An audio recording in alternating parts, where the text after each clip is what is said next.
second for everybody to join. And so you have like a normal group of people that show up then, or? Yeah, this is actually pretty cool because it's like somewhat regulars. I've got a lot of guys that anytime they see it go live, I've got a guy. There's 2 or 3 guys in Canada, a guy in Australia. I have a guy in England that shows up for everyone. I've got a guy in Norway that shows up for one. So we'll see what happens here. The whole 9 yards. Let's see if Yeah, we'll see what happens. Hey, there's somebody. There's somebody. Who is it? Now, this is where I get confused as an old man. I was going to say we all look like old people. I know. I have to. Who is that on there? Live chat, all messengers. I don't know how to see in this view who is here. Who's here? Tell us who's here, guys. I don't know. I am going to pull a live chat up, though. Live chat. Okay. So we'll keep rolling until we see something in the live chat, but yeah. Going live. Going live. Check out Diesel and Iron. Can I tag you on a YouTube thing? Are you watching it live? No. Okay, so it's not you. So I don't know who. If you're in the chat, tell us who you are. Live chat. I wish that would stay up. Hey, we got a second person. It's growing. It's growing. It may take a minute because I didn't announce this, and I haven't been live in the last 2 weeks, so most of my people are. Where have you been? Working. For here in Minnesota.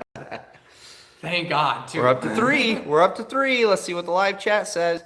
I tell you what, if you can pull it up on your phone so you can keep the live chat up, that would be helpful because it keeps going away on here.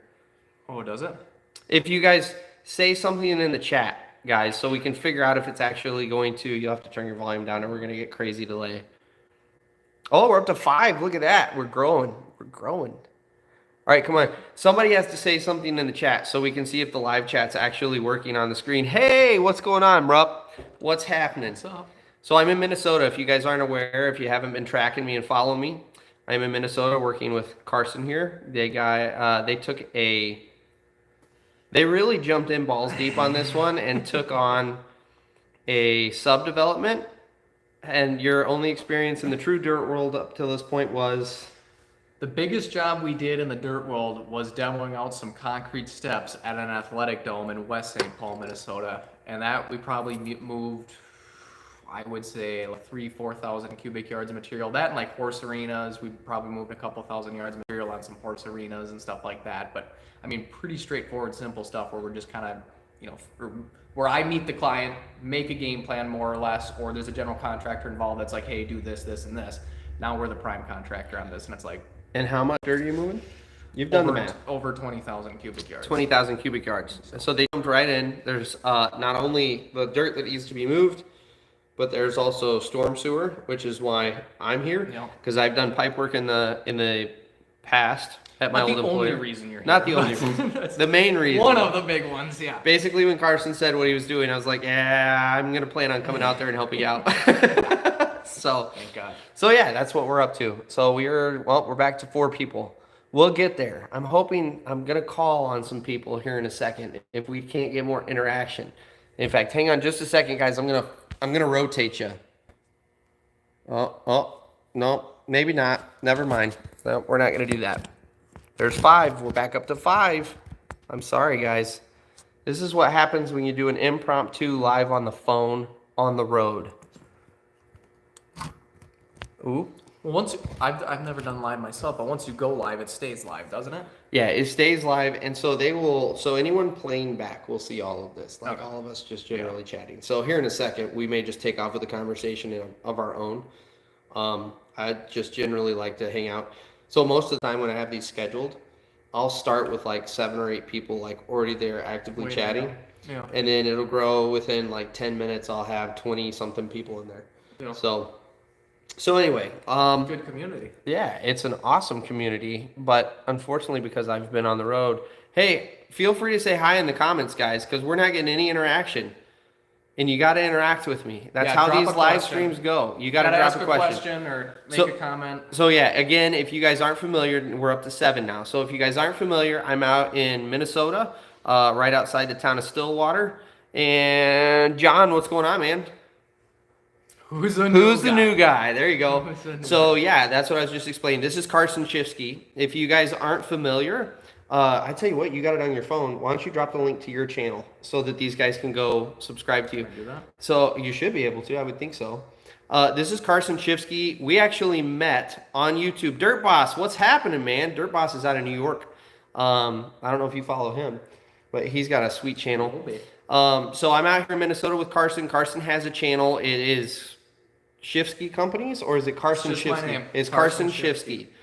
And he booked a job doing a residential subdevelopment with very little big dirt experience, and it's got a storm sewer on it. And so I volunteered to come out here and help him out, put some storm sewer in the ground.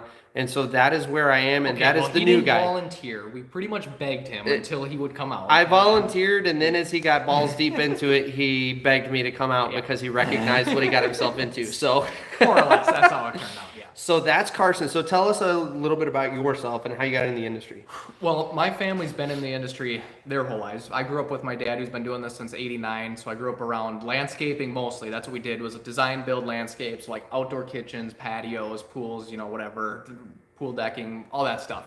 And I've been doing this since, I don't know, I've got home video of me riding in skid loaders and stuff when I was super young, just like your kids do. Yep. And we've been doing this for a long time. Last May, my older brother and I bought the business for my dad, and then we took on a 30-acre subdivision. And so here we are. Went from, landscape design build to full all-in excavating. I mean, now we've got what, 2 dozers on, granted a lot of it's rented, but I mean, Sure. like 2 dozers on a site, 2 haul trucks, excavator, skid, wheel loader, like dump trucks, like Yeah, like All it's a legit operation now. So, and this is his first like real big dirt project. Yeah. So I'm sorry guys, I keep poking at the screen because the chat goes away if I don't keep on it. So let's see here. Dig Nation's got a channel. Matt, what's going on? Ryan, what's happening? Hey, and there's James. So James is from Canada. James and I are kind of growing up on YouTube together. So Okay. that's pretty sweet. from Canada. Yeah, he's from Where Canada. at in Canada? Where are you at, James? He's just north of. This is where I'm like full on American, and I don't know my geography because he's literally know just. Canada, Yeah, eh? exactly. So he's just north of me. Is it Toronto? No, Yeah, isn't Toronto just north of Michigan? I don't remember. I think that's where I'm terrible. Oh, and James is so from James will Toronto. let us know. But James. So James has got a channel too, where Okay. yeah, like I said, he and I are growing up on YouTube together. He's north of Toronto, 4 hours. Okay, right So on. at some point, I'm gonna go see James when we stop being filthy, COVID-infested Americans, and they open their borders to us again. Damn Americans. I tell you what. So, do you guys like throw some questions in the comments for Carson if you've got them? This project, like Carson touched on, it's a 30-acre subdevelopment. There's no water, and so it's all going to be wells, and it's all septic. Yep. So we don't have to deal with sanitary sewer. We have how many feet of pipe? Did you do the? I'm sure it's just over 1,500 linear feet of pipe, 9 structures, and it's a 2,400 linear foot road. Yeah. So, And with curb and gutter in it. yeah, Obviously. yep. And so, Dirt Boss, to answer your question, the type of soil, I would say Clay. 98% of what we're dealing with is nasty, sticky, gross clay, which I'm sure you're familiar with in your neck of the woods. And then on the Boss is New York. yeah, New York, of upstate, clay out there? upstate New York, yep. Oh. And let's see here, are you a laborer operating? A little bit of both. So primarily right now I'm operating. I've spent a fair amount of the time. We have a Doosan 225 hoe. That's our primary dirt mover out here. And then we have a D6K2 that is equipped with GPS. And then we just rented and brought in a Komatsu 61PX, and that is our Hagen dozer. And so I've spent time in all 3 seats, which, as you guys know on my channel, on my vlog channel, you guys will have that footage coming in the next month or so. But my primary machine, I started out in the hoe initially, and now I've transferred over into the GPS machine just because I have more experience than most of the guys in GPS, and I'm kind of going around and figuring out where we need to put dirt in the site. And then especially with the retention ponds, if you're not familiar with running GPS on a dozer, you have to know what you're doing as you approach curves and stuff. And so because of my seat time and my experience, I'm primarily running GPS. And then as we get time, I'm throwing some of these guys in the seat to kind of teach them that as well. So let me pull our comments back up here. Hey, Jackson, what's happening, man? Thanks for coming and hanging out, brother. Just move to commercial from residential. Absolutely. So, going to commercial from residential is a totally different animal. It's a lot faster Commercial paced. or residential what? Dirt work? Yeah, dirt work, yeah. So most of these guys are all going to be dirt work. Yeah. I would assume. So, Dirt Boss, how many guys on site? So right now we're running with, I mean, honestly, it's a skeleton crew. We're running with primarily, well, there's 3 of us in machines moving dirt, and then we've got 2 off-road drivers. So there's 5 total guys on site at any given time. 3 of us are really doing the moving. The 2 guys are just kind of driving off-road trucks for us. Yeah. So it is a small crew. We've got, how many, you said 20,000 yards roughly? 20,000 yards of material to move, and then once we have pipe start, we'll have 2 more guys come in to help with mortar and stuff like that. Yep. So, yeah, when we're going to start in, I think, so right now to kind of give you guys an update of where we're at.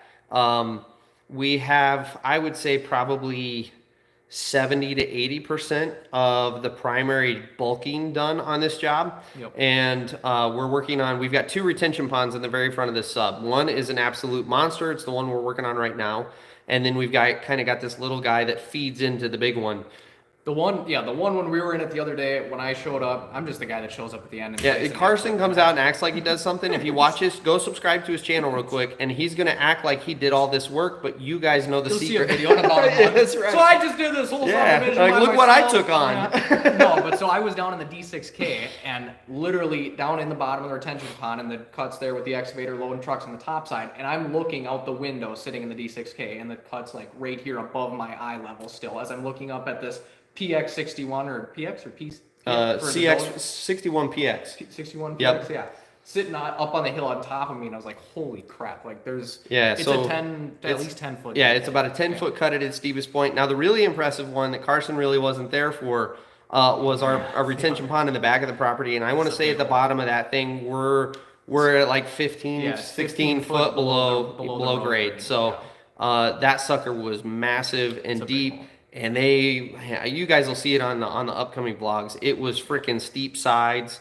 I don't know why they designed them that way, but anyway. So that's kind of where we're at in the process. My goal this week is we're going to finish out the retention ponds hopefully by Wednesday, and then we're going to flip over to sling and pipe, and then we'll have 2 additional guys come out on site, and that's where I get to kind of train these guys up on doing pipe work. So we're going to go through, what a pipe layer does, what a top man does, what the whole operator needs to be focused on, the guy that's coming behind backfilling when he can start that process. No one's used a pipe laser out here at all. So, and I honestly, this is the funny thing about this whole job. I've done pipe work. I'm very familiar with pipe work, but I've never actually operated a pipe laser. So we're all going to learn that together. It's a team effort. It's a team effort to learn this one.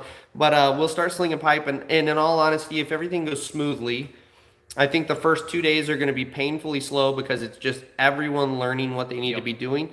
But I think we can knock out that pipe in probably about a week and a half. So, and just so you guys know, because you guys are my live crowd here, I have actually extended my stay by 1 more week out here because we got into it and realized there was just far more dirt than we really anticipated. And we had some equipment issues. The off-road trucks we were renting from a friend, old and tired. They're old. There's 1 or 2 gears left in them, and they do the job. They do the job, but for a bit. We had to have a minor breakdown, and then they do the job some more. And we've had to assist one in dumping with the hoe because she's a little tired. So we're having to load the trucks a little light. It's It's a learning curve. Now we know that the problem was we went to look because the one went down and we thought it was a U-joint. We thought it was a transmission. And we're like, okay, well, we need to get another haul truck out here. So I'm calling around, and the cheapest haul truck is at the border of Canada and Minnesota, and they want $2,000 to move it down, and it's another $8,000 for 1 week to have it out here. And that's not, I mean, it would cost us a quarter of that to have these other 2 trucks out there by the time we're all set up. We still have to fuel it and then put a person in it too, which we're already running low on guys. So I was like, I mean, we would have been another 15 to 20 grand into a haul truck for a week by the time it was all said and done. So thankfully it was just a U-joint. Yeah. It's slower, but at the end of the day, because we're newer to this, we don't have all the equipment. So it's just got to rent it and kind of piece it together and figure it out. Get one under our belt so it's easier to sell the next job. And just so you guys know, it also worked out for the owner's benefit that it was a U-joint. So I've talked about this on my channel before. You really take a gamble and you kind of have to make a decision when you're a business on whether you're going to go with old, tired, used equipment and try to keep it running yourself and save there on the front end cost, or you go with the newer stuff you pay up front, but you save on your maintenance costs. The guy that owns the trucks actually, before we knew it was a U-joint and he thought it was a transmission, priced out getting, by the way, these are Cat 730s, so they're not big mamas, but they're decent sized trucks, just to get the transmission rebuilt on this machine. It's not a reman. That's not a new one. It's just to get the transmission rebuilt on one of these was going to cost him 55 grand. And then if there was anything fucked up going on with the input shaft, it was going to be an additional 10 to 12. So, like I've said before, keep that in mind when you get into these old tired monsters. There's a reason you're getting a deal on them. It's because it costs a lot of money to maintain them. The transmission repair, from what I remember having the conversation with the owner of the trucks, would have costed more than both the trucks he bought. Yeah, so combined, yep. Combined, yeah. So let's see so here. It's a little give and take. It's what do you want to do and what do you use them for?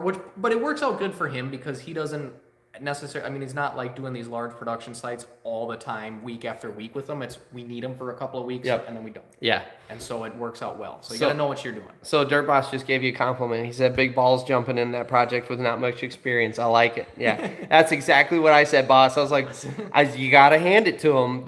They got some balls on them for sure. So. Let's see here. Jackson says, Carson, I heard you guys also have a landscaping company. I work for a landscape contractor as well. Is your landscaping company staying intact, and are you more centered around maintenance or installs?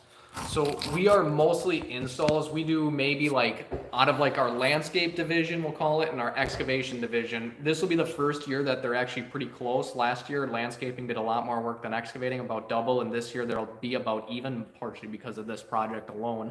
But our landscape division also doubled in size this year. We run 2 install crews, and then we have a guy that we sub out all our maintenance stuff, like lawn and that stuff, or actually have a couple companies that we sub out all our maintenance stuff to.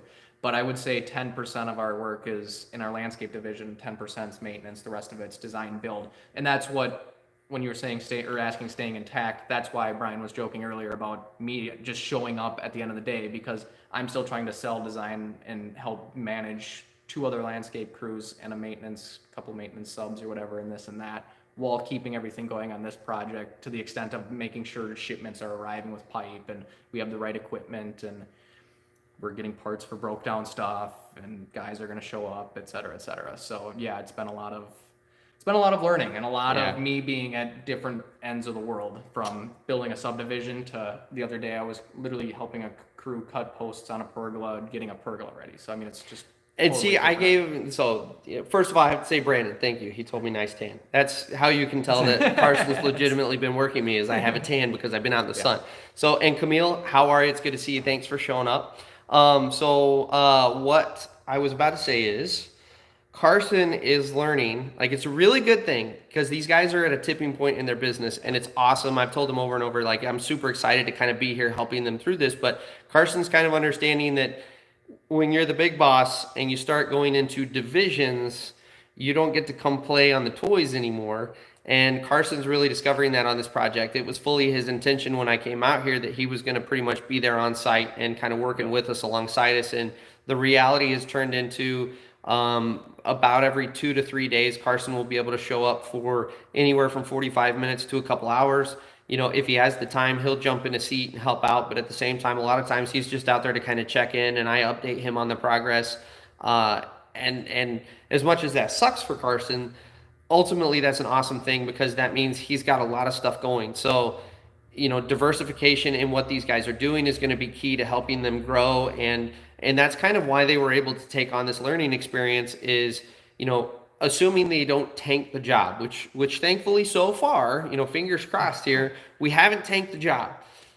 But, you know, not having this be all of his eggs in one basket on one project, it's allowing these guys to kind of jump into this. Go ahead. That's actually a really good point because I want to touch on that more too for other guys on here that might be interested in that. Is literally the only reason that I felt confident in taking this on is because I knew how much work, I shouldn't say the only reason, but I mean, knowing that the way we bid this, because I straight up told the developer that we're going to take longer to do the job. We're going to give you a great discount on it. It's going to be cheaper than any of the other quotes you got. I promise you that. And it is significantly. But at the same time, I'm 23 years old. My partner, my older brother, 50% owner, he's 24 years old. I mean, you got two younger 20-year-old kids coming in here saying they're going to build, a 30-acre subdivision with 14 lots, putting a road and storm sewer. Any developer's going to look at that and go, no, you're not. Yeah. You're just not. So we had to give a good discount on it. We could do that because we have two other landscape crews that are making good money that can actually help. If these guys are out here and we just break even as a company at the end of the day, it's not like I'm going broke personally and like missing payments on trucks and everything else, because we still have the landscape crews that can kind of help feed everything and pay for our education, essentially, is what it is. So being established or doing something well first and being able to like do it and make money at it is going to be important for growing, because master what you're doing first and then move on to that next piece is kind of the moral of the story. So, sorry, I'm catching back up on comments here. So, we've got Dig Nation, wouldn't mind doing some landscaping, done boulder walls, but the other stuff, there's a lot of money in landscaping. So, do you want to touch on that and kind of... So that was another conversation Brian and I were having this week too, because I actually looked at another like excavating site, but there's definitely really, really good margins in landscaping compared to this stuff when you're looking at the percentages. Obviously, when you look at a job like this that you get done in a couple of months with a few guys, it's a much larger amount of money that you've sold in one project, and you're not meeting with 30 different clients, but the margins themselves percentage-wise are better on landscaping generally. However, I just toured a site today at an airport that's being built where the contractor is digging in 9-foot cuts in the road to take the clay out and put sand in, and they found a bunch of sand on site, and they're going to save $200,000 to $500,000 because they found sand on site instead of having to import it, and now the site's going to hopefully balance and they don't have to export because they cut a bunch of sand out, threw it over here, and put the clay crap back in the hole where nothing's going to be. So we were talking about the opportunities in this side of the world that, holy crap, you come across that on a job site, like you put 200 to 500 grand in your pocket like that, and save a ton of time as well, because you're not trucking in stuff, which will take longer than just moving it all on site. Right. So there's a lot of, it's kind of like gambling. It's absolutely. It's, so, you got to roll the dice. There's definitely a little bit of that. So it's an educated gamble, and I will say that. So for a lot of you guys, I know that a lot of you guys don't really operate in this space where you're talking this size of projects and these size of numbers. I'm not going to share any real numbers, actual numbers on this project, but I will say what Carson just said. You got two guys that own a company that are both under the age of 25, and this is healthily over $500,000 that it's costing the developer to do this sub. This is not a little project. These are not little numbers. These guys are moving a lot of money in rentals and in paying employees to be on site. Like, we're talking substantial money in this job. And so to kind of go back to Dirt Boss's point earlier in the live stream here, like, these guys, no joke, they have a healthy set of balls on them to be able to take this on, because it's not little numbers at all. So it's been a lot of fun. And what I've talked about too with Carson is this has kind of been a perfect training wheels project. Yep. In the sense that we are moving a lot of material with relatively few people. Nobody knows what they're doing for the most part. Like, everybody knows how to move dirt and everything out here, but outside of myself, no one's really been on a big dirt job before.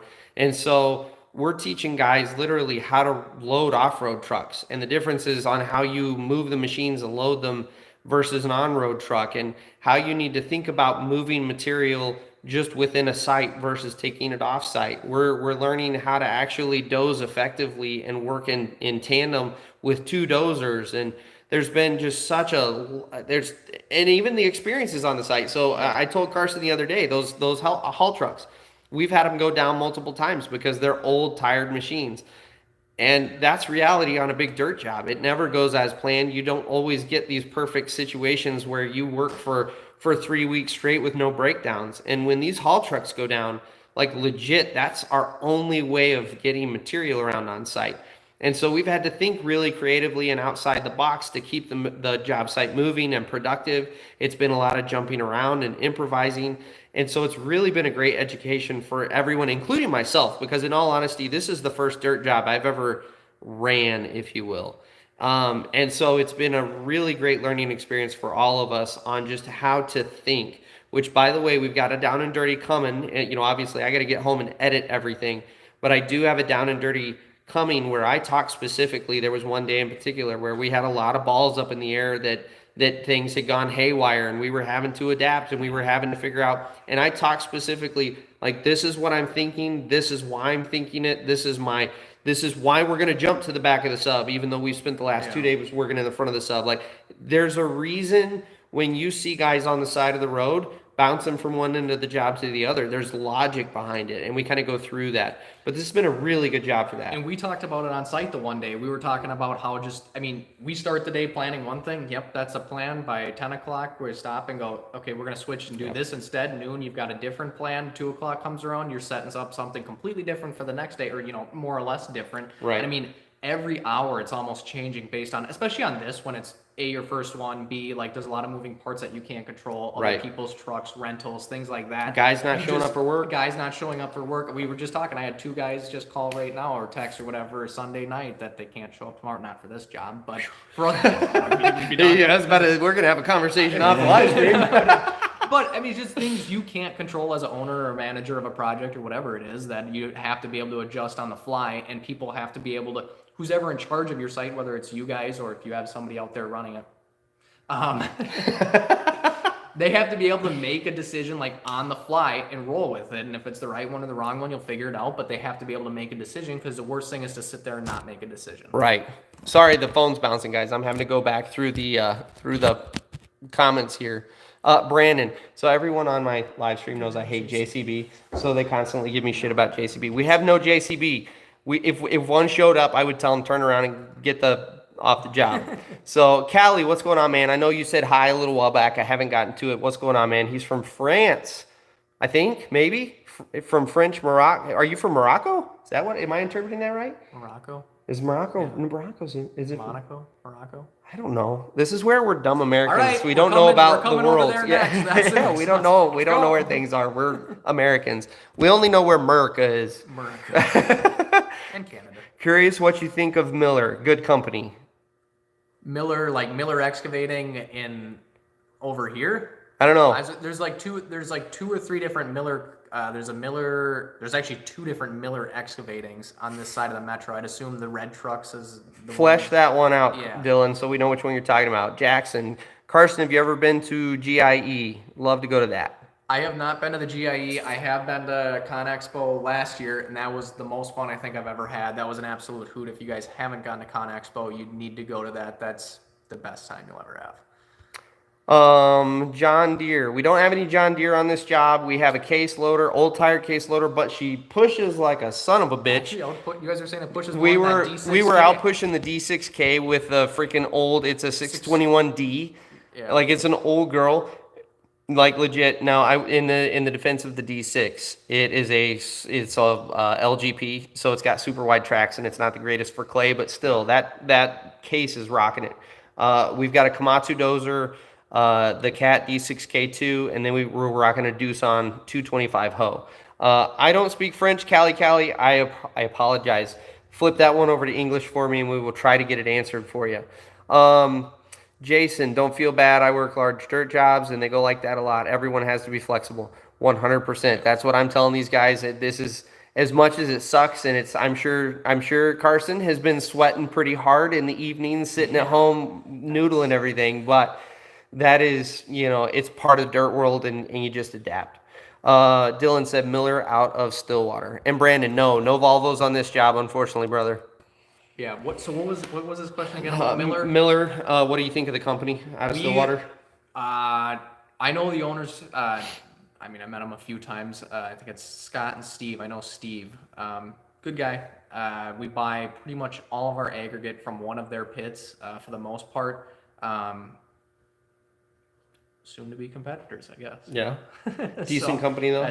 Really good company. I think Steve's really, the guy's a workaholic. He's there. They literally are down the street from where we're at right now. And we were last summer, buddy and I took a golf cart down the street or whatever after work on a Friday night. It's like 9:30, still light out in June. We're like, oh, well, let's just buzz down to the pit and drive by and see what's what. Gate's still open. And we're like, well, why is the gate open? So we kind of sneak in there, and Steve's truck is still in there. And we're like, 9:30 on a Friday night. The dude just works. So, yeah. And it shows, because I think my understanding of the company is he and his brother bought it from his grandpa 5 years ago now or something like that, and they went from like one gravel pit to now they have like 4 gravel pits, and they're a tens of millions of dollar company. Wow. Like big company, trucks everywhere. We buy a lot of stuff from them, and yeah, so good people though. Always had trucks like on a drop of a hat for us, and so we really like Miller. Awesome. Braden, what's happening, man? Keep Brian working hard. He likes to goof around. Yeah, Yeah. he's fine out. We've been having a good, but at the same time, Carson likes to goof around too. So Well, you gotta have fun. If you're not having fun out there, what the heck's the point? yeah, Like, 100%. So I've said it. I ended one of my vlogs that I'm recording the other day. That sorry, I got distracted because Callie just wrote again, and he flipped over to English again. So I'm trying to figure out what I missed here. Whoops. You got it, Callie. I'm assuming that means see you later. I'm not sure because he said good Tudo. Maybe Toodles. I don't know. I'm not sure. Anyway, what was I about to say? Oh, so talking, about just having fun and goofing around and everything. I talk about it in one of my vlogs that I recorded, but one of the fun things about working with these guys, because I'm an old fogey out here. Like I'm 35 or 36. We were trying to figure that out earlier too, and I never did the math. Can't remember. But I'm the old man out here. But it's pretty awesome because, on Friday, we've got this huge topsoil berm on the front of the site. And so when we shut down the equipment, we parked it on top of that berm with the 2 dozers facing out with the excavator. I mean, it was badass looking. You don't get to do that normally working with old guys because everyone's like, oh, I don't want someone to judge me. But out here, I'm like, fuck it. These guys are like, no one's going to judge. Like everyone's having a good time. Everyone's going to drive by on a Friday night and Saturday. Absolutely. Like, hey, badass. Yeah, that's awesome. That's Must sweet. be some young guys out there. Have fun. So yeah, we've been having a good time out here, honestly. We've been pulling some hours, so starting out initially, another lesson learned is kind of the right equipment to have first thing on the get-go. We didn't have haul trucks right off the bat. We didn't have a big dozer right off the bat. And so in the beginning, it was kind of how can we be as efficient as we can with the equipment we have. And so we started out working till like 5:30 or so in the evenings. But now that the big iron showed up, we're consistently working till about 7:30 or so every night. And don't then start till like 8 or 9. So I mean, you're not supposed to say that part. So normally our show up time is 8 o'clock. We grease, we get everything ready, and then me being Mr. YouTuber, I have to record my intro and get my drone shots so I can takes him update. right up to his banana break at 10 o'clock. Yeah, and then you got coffee because I'm a union guy, so we gotta have coffee breaks. So we, in all honesty, being totally truthful, we really hardcore get rolling about 9 o'clock in the morning. And then we're working till about 7:30 at night out there. And then these guys have actually been out there both Saturdays so far. Yep. So, not totally killing it like you would on some of the bigger jobs, but at the same time, we're working some hours. And it is good, hard work. The other half of it is this last week was been 100 degrees every single day. It's been brutal. It's been brutal. That the Doosan's been throwing some codes and stuff like that. So we've been kind of like, not wanting to push our luck too much, and especially with these old trucks, it's like, yeah, I'm gonna work out for the day and let them rest a little.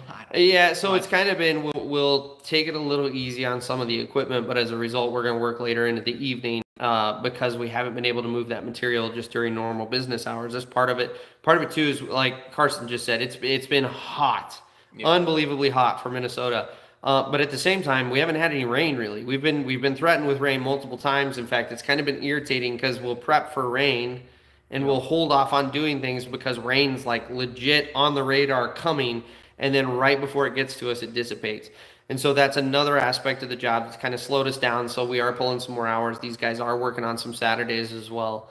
So it's, all the way around, it's just been a really solid beginner project. It's diving into the deep end for sure. Like this is not something, I think now especially that we've gotten into it, Carson really understands kind of what he bit off and just what a bite that was.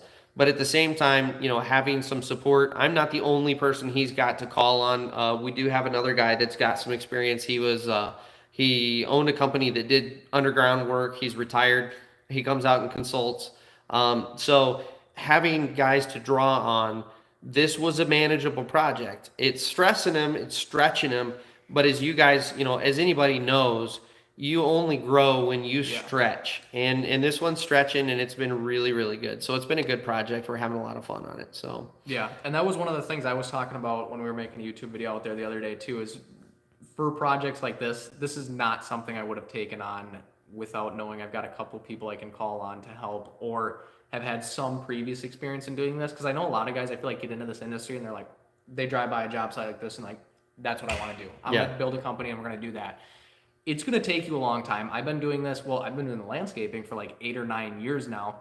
We bought the business from my dad last May, like I was saying, and we started getting into pole barn pad preps, horse arenas, just moving dirt. Yep. And the big thing on a job like this is like just understanding how long it takes to move dirt, even with the skid loader, with the quad axle, with the excavator, whatever it is. Figure out how long it takes to move dirt and how efficiently you can do it, and then just understand, like, I mean, as weird as it sounds, like, how does dirt move? Like, what's the most efficient way to move it? And like, when you're pushing it with something or moving it with something, how does it actually move, to like try to comprehend how long it's going to take you? Because I spent months on this project just bidding it, figuring out, okay, I mean, breaking it down to our excavator is going to be this. It's going to have this big of a bucket. These haul trucks can haul this much. It's probably going to take this long to move from here to here on the site. And then likewise with importing, we've got to import 15,000 cubic yards of material, or 15,000 tons of material just for the roads, sand, 2-foot lift, another 8 inches of class 5.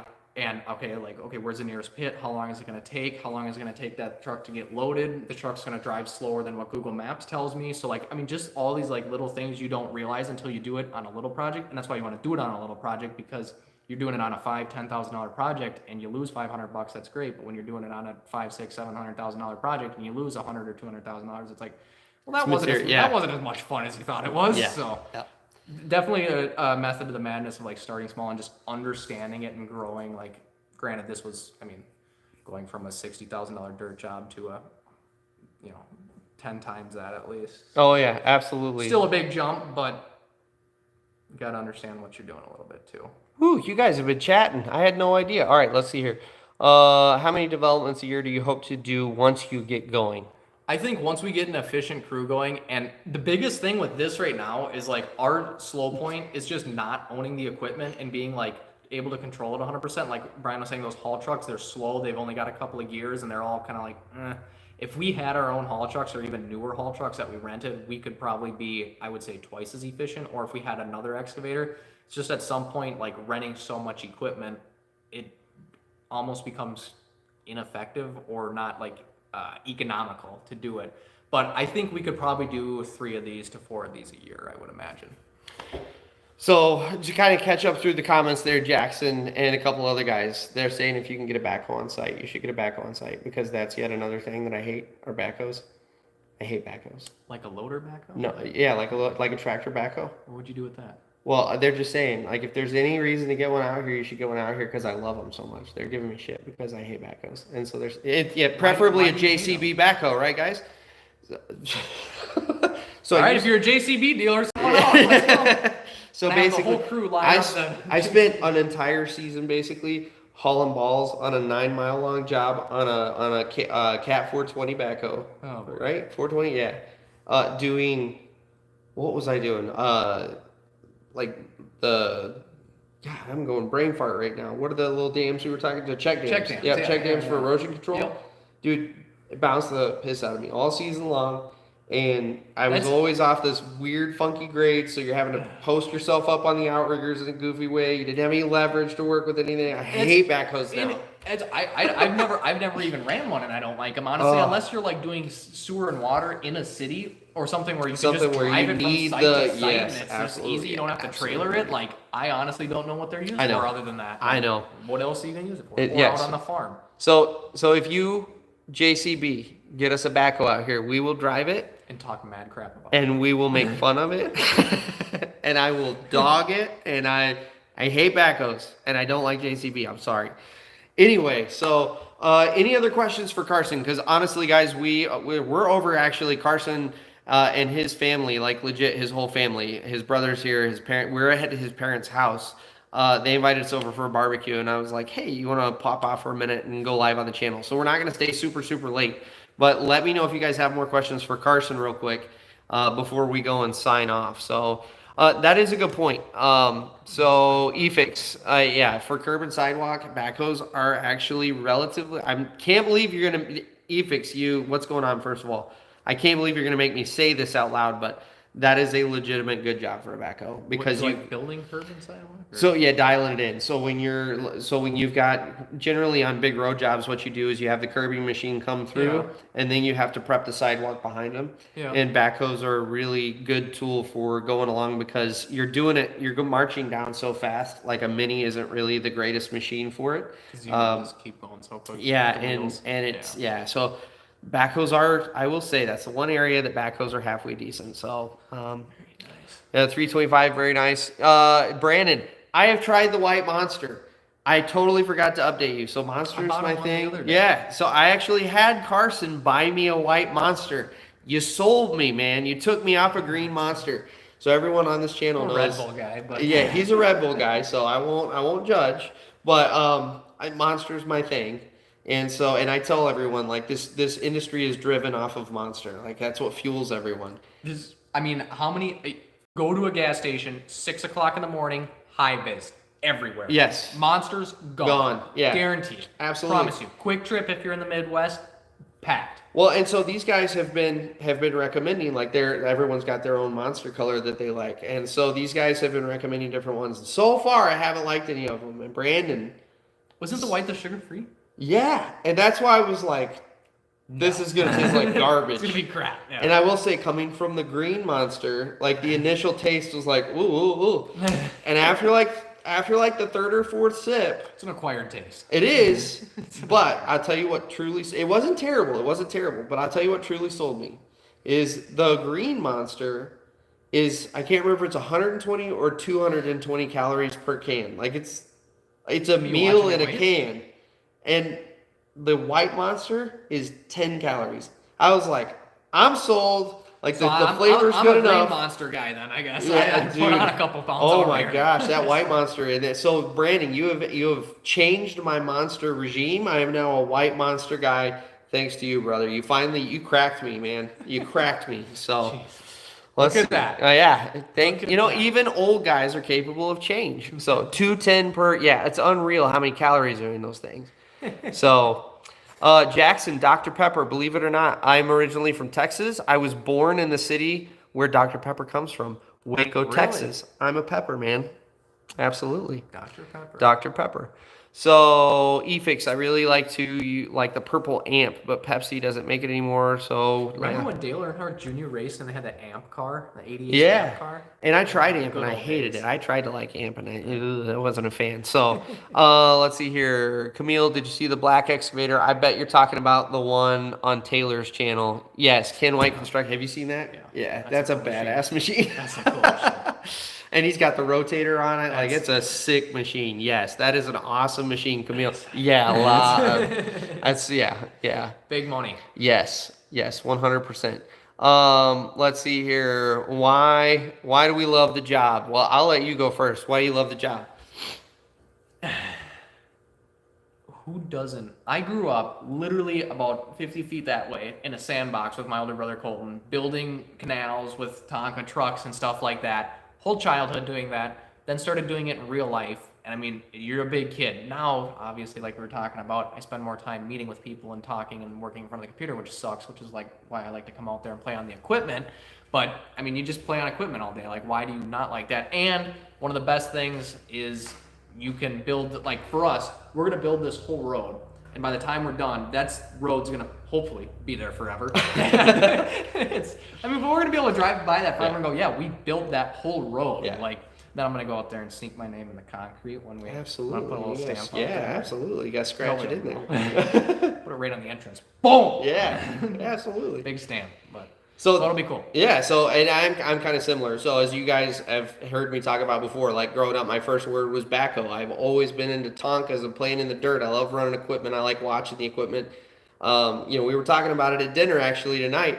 Yeah. When I was in fourth grade, I remember riding on the engine compartment of an old grader going out grading county roads because I just wanted to be around the equipment. And I went into the office world, as a lot of you guys know, that the office world was not for me. I tried banking and it sucked. I hated being in an office. I You hated. didn't like banking? Oh Really? Who would've God, thought it you was didn't like miserable. banking? Yeah. Oh God, no facial hair, no tattoos, like clean shaven every day. So legit, one of my favorite things is coming home exhausted. Like you killed it that day.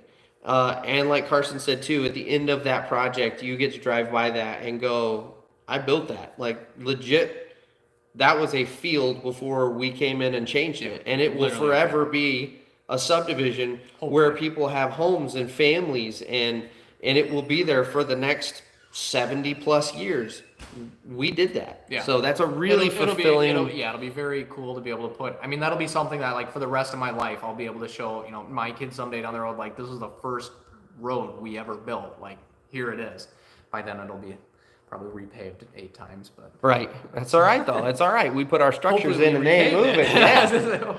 So eFix lives right down the road from Taylor. Dude, I'll have to hit you up because supposedly at some point here I'm supposed to go hang out with Taylor a little bit. Yeah, didn't Taylor say he was flying us all up there, and paying for our Airbnbs so we could all go hang out at the old dirt site for, Hey, Taylor. That's what I thought he said. Yeah. I know Taylor doesn't watch my show, but you guys should go tell Taylor that we talked about him here. And Taylor. Go spam his channel. I know you guys have a relationship, Taylor, so he's got the pull here. So, yeah, come on now. He yeah. just had a kid, though. He did. That's true. He doesn't have any money now because he has a child, and they chew through money. Yeah. Brandon, yes, I'm aware the irony that I don't like the machine that I said first. So, let's see here. Ditch Witch, weird feeling. Which ditch are you speaking about? Like a trencher, Camille? So I've actually run the Ditch Witch vibratory plows. I've ran those. Have you ran those at all for doing sprinkler work or anything? No. Those are pretty interesting. They're weird, but yeah, I don't know what you're referring to specifically there, Camille. Carson, have you ever done any asphalt paving work before? Personally, well, I've done like patching and stuff like that. I've not like paved a road or driveway or anything like that, but that's like my family's background in the area. My great grandpa started an asphalt company and they have one of the batch plants in the cities here. And that company's still going. My dad grew up working there. His dad grew the company, blew it up and now it's a 120 plus employee company or whatever. Back in '89, my dad split and started his own company. But that's like in my blood, so to speak. Construction is in general. But I do not personally have any, but my family is very well known for asphalt in the area. You've never been sweating balls over a paver?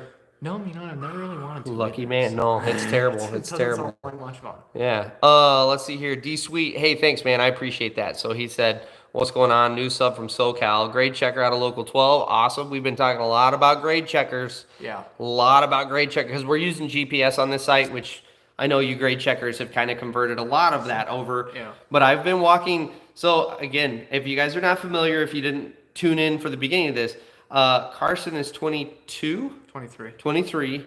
Colton's 25, 24.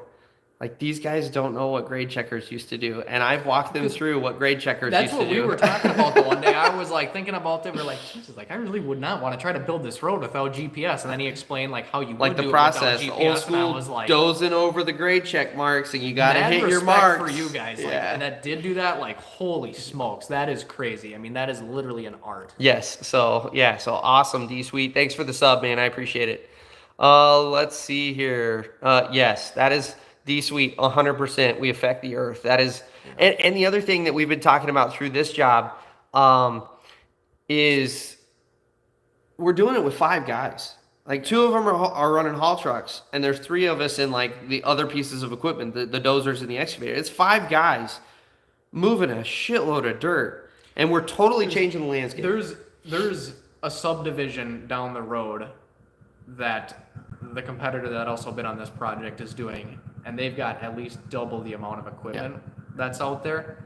And I don't know exactly what's going to happen there. I haven't seen the plans. I never saw the project, but I mean, it's a little bit bigger than ours, but I think I'm thoroughly impressed with how little equipment like we have compared to them and how much is actually getting done. Granted, we're out there, I would say, a little bit more than they are just because we're out there Saturdays and they're not working Saturdays.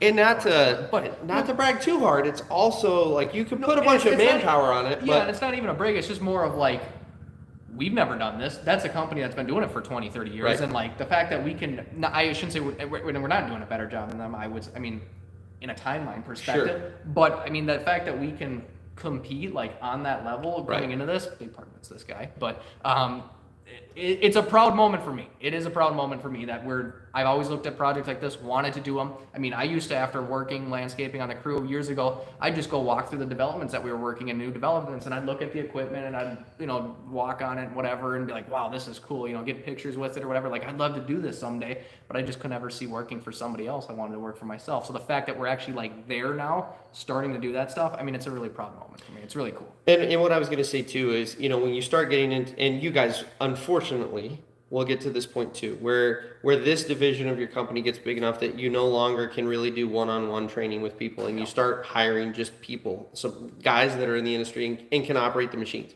But one of the things we've been able to focus on, because it's such a small group, is efficiently moving dirt. And there's a huge difference between getting on a job with a ton of guys and just going at it and hogging. Yep.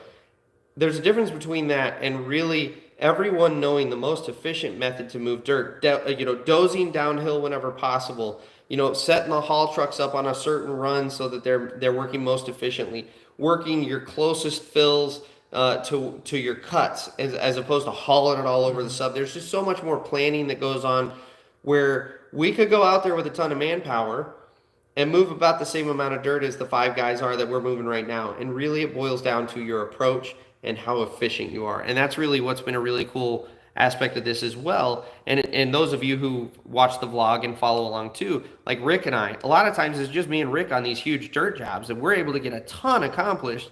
And it's because we plan what we're doing and we go about it as efficiently as possible. So that's another really rewarding aspect of this whole thing. So let me flip back up here. Whoo, you guys are getting me behind again. Let's see here. Pretty fly with a trimble. Do we have a contract? Do you have a contract on this job? How does that work? Like, if you're comfortable sharing, kind of not details, but how does that process work on your end? So what we did is we had to submit like a preliminary bid based off the construction documents and stuff like that. The developer then decides if they want to move forward with the project. Can they actually make money at it? Because at the end of the day, they're here to make money too. So we submit the bid. Whoever comes with the lowest preliminary is awarded the project, more or less. And then from there, what happened in this situation was there's some changes that they wanted to make after we all kind of sat down with the engineers, the developer, the landowners, et cetera, et cetera. A lot of meetings I've noticed with this type of stuff, just meetings. Yeah, there is. It's crazy. Anyways, so then we sat down, made a bunch of changes, just wrote a change order for it, and then at the end of the day, we just had them approve that, and then there's a contract and everything that goes along with it, and then it's actually all, for us to even get paid, the city has to approve, because it's all financed through the bank, the city has to approve what we're building, so we can't build a half-assed road and expect to get paid, because if the city doesn't approve it, the bank won't send the money for it. So if we don't do our job right and get the final inspections and approvals on everything, we'll never get paid. Doesn't matter. I mean, we can't do anything about it. The bank will not pay it out if the city's not approving. That's how the contract's written. So there is, it's not just, all right, you got the job. Yeah. There's a lot. Now, I legit have a question for you. So we're dealing with, because we're on this level of work, we actually have on-site inspectors that come around and check for things like silt fence issues, erosion Porta control potties issues. staked to the ground. Yeah, we have to stake our porta potty to the ground. I was thinking about it. Let's just go dump dirt on all 4 sides of it, except, well, not the 3 sides of it. That's true. Just dump. Or you wait until your brother goes in there and you dump the 4th side. But like legitimately, it occurred to me, because you do with inspectors, you'll find on these big dirt jobs, you have to deal with stupid shit like you have to stake your porta potty to the ground in case the wind blows it over. Who cares? That's how you haze the new guys. Like, no one deals with it. So all that to say, what does happen if we get their report and we just don't do it? If we don't stake that porta potty, what is the escalation there, or do you know yet? I don't know. I'll tell you Monday when we don't stake the porta potty. I told my wife that we should just move it around all the time, and we'd say, "Look, it's moving on. We can't stake it. It's always moving." It's always moving. I honestly don't know, because that was the water, was that the watershed district? It was the watershed that made that, and it was that, and then they had some of the road, sweep the street, which we were doing, but there was a couple spots of clay stuck to the street or something. Stupid stuff, like tiny stuff. Think in the realm of the real world, when you start to, like, something that I never would have thought about, that anybody even had a job to going around to make sure your porta potties are staked to the ground, because, like, who cares? Because, like, 2 weeks ago the farmer was dumping poop on the field anyways to, like, fertilize it. So exactly. But I mean, just things like that. And what happens? I don't know. We probably get fined. I would assume. Yeah. So, Huh. I mean, that's what their full-time jobs checking porta potties, right? So, I mean, That's someone's got to pay for it, That's right? true. Heavy Equipment Operator 97, what's going on, man? Thanks for showing up. Camille, Ditch Witch SK3000 mini loader. Oh, she's talking the little walk behind, like the dingoes. Do you guys run those at all? Those are gotten really popular with a lot That's of what landscapers. everybody wants, like, is talk about these dingoes and stuff. But honestly, for the work we do, I mean, for landscape stuff, our average project is like $30,000 to $50,000, and you just replace the sod. Yeah. I mean, unless we have a fence that we can't get through, we'll rent a dingo. But at the end of the day, like a lot of times people use those because they'll replace less sod. But sod is so cheap around here that you might as well just replace the sod and be more efficient with a big skid loader than going making a million trips with a little one, Yeah. a little dingo. So legit, guys, we did not plan to go even this long tonight. So I'm going to say we're going to wrap this up in the next 5 minutes because we've been at it for an hour. Oh, Excuse really? me. Yeah, that's the thing with these lives, dude. I will legit go for like 3 hours, and I'm like, I did not mean to go. Yeah, it's good. It's fun. So, depending on Carson's schedule. So, first of all, let me back up. The reason we're not going to go late is not because we don't like you guys. We're loving this, and we like the interaction and conversation. But we are over here at a barbecue, and I pulled Carson away from his family. I'm pulled away from my family to come hang out with you guys for a little bit because, as you know, I'm on the road and haven't been able to go live. So we will discuss this week and kind of see how the week goes. Maybe Carson and I can get together sometime next weekend and maybe do a continuation of this since you guys seem to enjoy it. Yeah. I'm going to try to play it up a little bit and do a couple posts on Instagram and YouTube so that, I've got a bunch of regulars that haven't had a chance to show up tonight. So maybe we'll get a little more interaction next time. I do think this is really beneficial for you guys, obviously, because we're neck deep in this project, and this is kind of really a unique learning experience for me too. Carson thinks that I'm bringing. Now you tell me. Yeah, that's right. I have to hold it over this guy. No, legit, like I have the on-site experience from doing this stuff, but the big education I'm getting is I've never been on the meeting side, the number side of the table, and to be able to kind of wrap my head around fiscally what's going on a job. Yeah. Like this is very different than what I'm used to. Also, like I mentioned, this is the first job I've officially ran at this capacity at this level. And so it's been a great education for that too. So this has been really, really good. And so all that to say, we'll try to do this again next weekend if everyone is not exhausted and we can do that. Yeah, no, I think we should plan a time too. All right, hot question, iPhone or Android? I got an iPhone. We can't win them all, I always guys. had Android forever, and then I bought an iPhone once, and I just haven't gone back. Although I will say, I love it until I don't, and when I don't love it is as soon as they come out with a new one, and I know they obviously got sued for it, but they slow you down. Oh, it's terrible. As soon as a new one comes out, it's like all of a sudden, like, where'd all the service go? And like the thing just shuts off. And like I will wrap up our live with this. Hey guys, I'm gonna say goodbye, and I love you right now because after this story, we're gonna officially sign off. And Camille, yes, that is a big hoe. That's one step up from the one we're running on our current job. But when I tore away from iPhone, and I'm gonna date, or Apple, I should say, and I'm gonna date myself right here. When they had the iPods with the color screen, like still with the scroll wheel, not even the touch. Oh, the scroll wheel, yep. Yeah. When you had it with the color screen, they made a model that did video. And you could go to Radio Shack, again, dating myself because Radio Shack no longer exists. Yes. So you could go to Radio Shack for $3. You could get this 1/8" cable to, RGB or whatever. And with the little video. So I could plug straight into the TV and I could do it straight out of the TV. I thought. My friends could. Yeah.